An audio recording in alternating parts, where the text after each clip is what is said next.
wadnuhu waa sida buufimo waa xubin muruqleh oo baaxad ahaan toobadaada leh kuna taala bartamaha laabta oo in yar bidix xigta wadnuhu waxa uu qaybsan yahay laba dhinac oo ah bidix iyo midig qaybsanaantaasina waxay ka ilaalisaa inay isku darsamaan dhiigga oksijiintu ku badan tahay iyo ka ay ku yar tahay isku darka wadnaha iyo xididadu waxay sameeyaan habdhiska dhiig wareega kaas oo dhiigga ku soo wareejiya dhammaan qaybaha jirka wadnuhu waxa uu tuuraa 5 meelood oo meel dhiigga qofka daqiiqad kasta waxa uu garaac sameeyaa celcelis ahaan 100,000 oo jeer maalintii taas oo u dhiganta 35 milyan sanadkiiba dhiigga ay oksijiintu ku yartahay oo ah ka buluug ah waxa uu ku soo noqdaa wadnaha kadib marka uu ku soo wareego dhammaan qaybaha jirka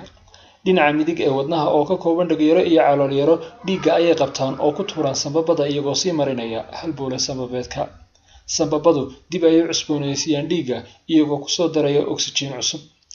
dhiigga oksijiintu ku badan tahay oo ah kancas ayaa dabadeedna wadnaha ku soo gala dhanka bidix oo ka kooban dhagyaro iyo calool yaro waxaana ku tuuraan qaybaha jirka iyagoo oo sii marinaya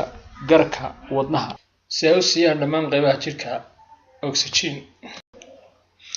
afar hibaaq oo wadnaha ku yaala ayaa ka dhigay dhiigga mid wareega habka saxda ah hibaaqyada 3 balaqlaha 2 balaqlaha sanbabeedka iyo ka garka ayaa waxay u shaqeeyaan sida albaabo waxaana u furmaan hal jiho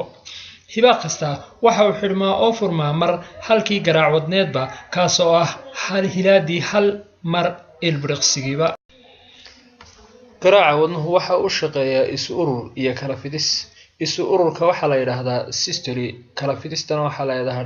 yiraahdaa diastole inta lagu jiro systoliga calool yarooyinka ayaa isu urura iyagoo dhiigga u riixaya sanbabada iyo qaybaha jirka calool yarada midig ayaa isu ururta wax yar ka horta bidix kadib calool yarooyinku way fidaan inta lagu guda jiro diastoliga waxaana buuxiye dhiig ka imanaya xagga sare ee dhagyarooyinka midig iyo bidix sida ay wareegga dhiiggu u socdaa wadnaha laftiisu waxa lagu quudiyaa dhiig xididada dhiigga ee loo yaqaan halbowle wadneedka ayaa waxa ay ku wareegsan yihiin oogada wadnaha iyagoo u sii qaybsama halbowle yarooyin ka sii yaryar halkan waxaad ku arkaysaa xididada si kala farcamaya ee wadnaha siinaya dhiigga ay oksijiintu ku badan tahay wadnuhu waxa uu sidoo kale leeyahay hab korontowad kaasoo socodsiiya garaaciisa